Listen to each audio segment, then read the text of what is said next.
Hello everyone, welcome back to Aseens. So in today's video we will be talking about crop production and management, the very first chapter of 8th standard science syllabus, that is for the Cbse board.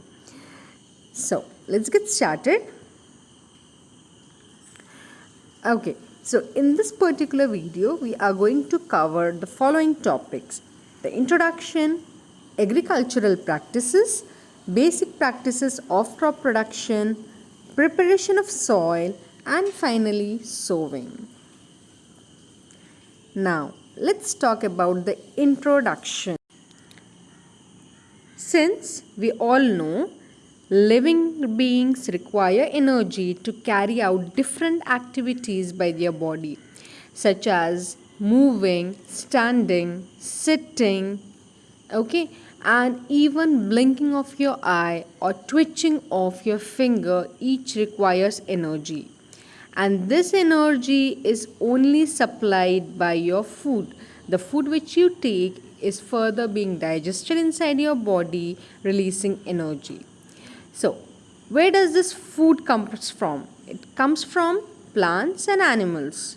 Yeah, and even if we are consuming animals, they take their food from plants. So, indirectly or directly, we take our food only from plants. Now, so what are the main sources of this food? The main sources of this food are nothing but green plants, because green plants are the only ones who can prepare their own food through the process of photosynthesis. They only require the raw materials such as water, carbon dioxide, and sunlight. Just in the presence of chlorophyll, they use all these raw materials and prepare carbohydrates, which is the main source of our food. Now, coming to the main question, why do we need crop production management? Very simple. It is to provide food for the large population. Since not each one of us is a farmer, okay, and each one of us, we might not be having even a little knowledge of growing plants or growing crops, for as for an instance. So in this case, the food has to be supplied to each and every organism, each and every human surviving on this earth. And here comes the need for crop management. We need to produce our food and we need to keep it in good condition for a longer time. So that can be happening only if we have a proper plan for the management. So now we are going to go through the procedure one by one, step by step, to understand the process. We are going to start with the simple concepts such as agricultural practices. To understand that, let us first understand what do we mean by a crop. Plants of the same kind, when they are cultivated in one single place on a very large scale, we call it as a crop. So here basically we are growing a same kind of crop in one particular place, okay. That is, here we are considering a field. In one particular field, we are growing one kind of crop, one kind of plant on a very large scale. It could be a paddy field, it could be a wheat field, etc., etc. Corn, maize, or whatever you call it. Maize, corn, both are same. Okay, so when you grow the same kind in one particular place on a very large amount, we call such kind of growth as crops. Okay. Now, let us try to understand the types of crops. But before moving forward, let me tell you, India is a very vast country.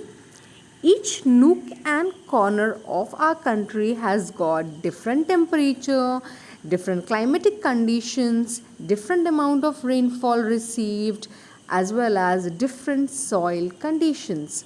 Okay, despite of all of it, we have got two types of crops based on the amount of sowing and reaping. Okay, and those are kharif crops and rabi crops. So the first one, kharif crops are grown in rainy season. You sow the seeds in the rainy season, that is from June to September. Okay, so this is the best time for kharif crops, and examples are paddy. Paddy here refers to rice, soya bean, groundnut and cotton.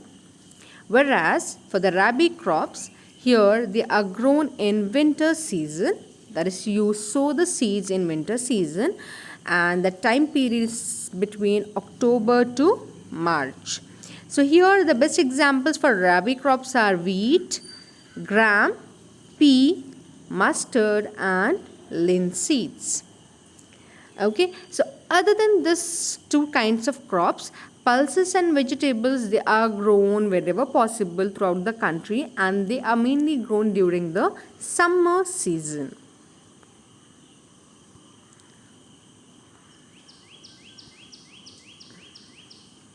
Now let's move forth. Let's just have a look at basic practices of crop production. Growing a plant is almost the same. The activities carried out by a farmer is similar to the activities carried out by a gardener. Just the difference might be in the preparation of soil, the kind or the nutrients required by different plants, and the fertilizers and manures added. So now the steps are going to be the same. So let's just have a look at the steps. The first and very foremost step is preparation of soil. You need to prepare soil. Soil is the main substratum for the plants to grow. It's the, should I say, it's this resource. It's like a reservoir for all the minerals and water which the plants require. So if your soil is proper, your plant will flourish. If your soil is not good, your plants are going to perish. So preparation of soil is the very much foremost step that we need to ponder on. Next comes sowing. Okay, once your soil is ready, you need to carry on with the sowing process. Okay, sowing the necessary seeds whichever plant you are going to grow. The next step is adding manure and fertilizer. Manure and fertilizers are very much necessary. How and why, we are going to see it in our next video. Then comes irrigation. Watering of the plants is also necessary, and different plants require different watering techniques. Next comes protection from weeds. Okay, so weeds are nothing but the unnecessary plants or the unwanted plants which grow along with our crops. Okay, and these plants, they cause a hindrance in the proper growth of our selected plants.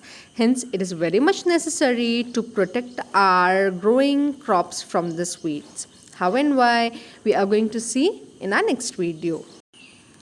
Then comes harvesting, and lastly storage. Now let's try to understand our very first step, that is preparation of soil. So preparation of soil requires turning and loosening it.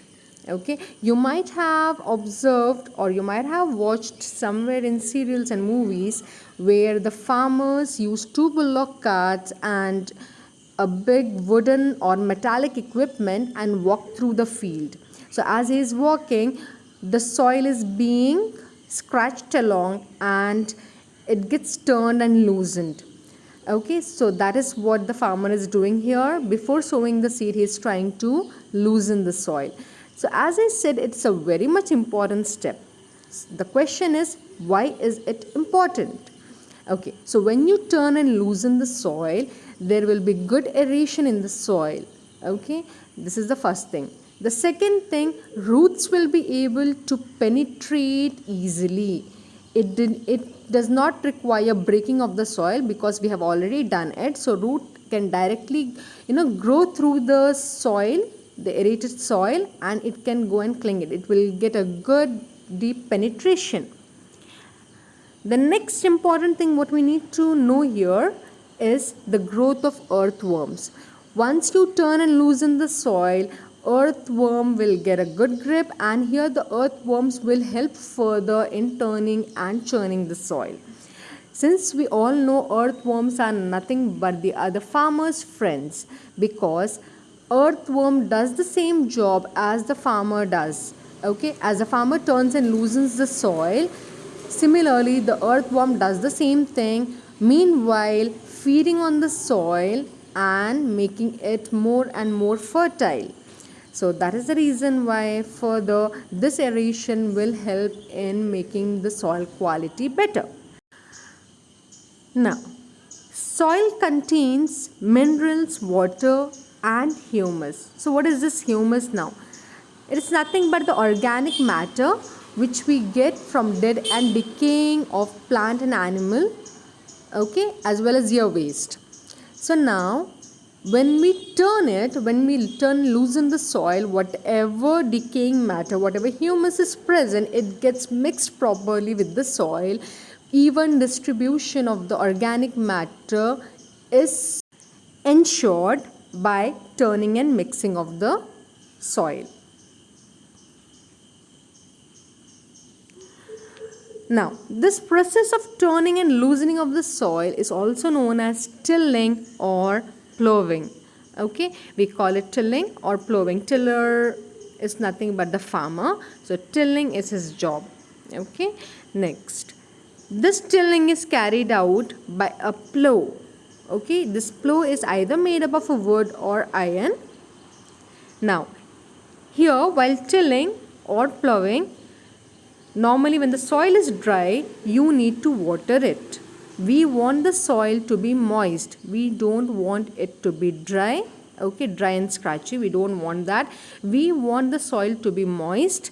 Moisture here helps in retaining the fertility of the soil. Now, after turning the soil, we might get larger soil crumbs. So we need to break that further. Okay, we need to, we want it to be in smaller bits. So once it is in smaller bits, we need to level the soil. Leveling means not beating it. Leveling means just to get a good grip on the height of the soil level. Okay, so that once after sowing the seeds, we need to carry out the irrigation process also. So leveling is very much necessary here. So for the leveling process here, we need a instrument called leveler. Now, as you can see here on the screen, this is the plow. Okay, so this is the wooden instrument, the plow, which I was talking about a little while ago. And these are the ox. You can see the farmer how he is walking through row by row, turning the soil. Now, this is a clear picture of the plow. You can see the the pointed head of the plow, and so you can imagine when you pull the soil through this, when you are scratching it through the ground, how the soil is going to turn. So this is the plow which is used by the farmer.